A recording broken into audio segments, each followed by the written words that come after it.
So I've been using this Lincoln Viking for about a year. It's got the 4C lens.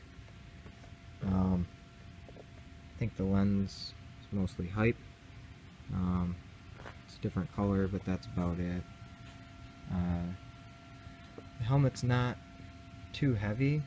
You can wear it all day pretty comfortably. The headgear's pretty nice, that new style headgear.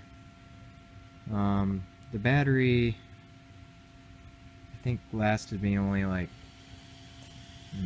maybe 6-7 months before it died. But I always store my helmet face down usually, so I don't know if the solar panel maybe would charge it if it was face up, but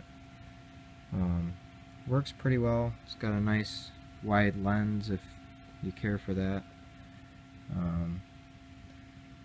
It's got a little faster response time than the comparable Miller, as far as like how quickly the lens shades, but it's, I mean, not enough for you to notice, thousandths and thousandths of a second.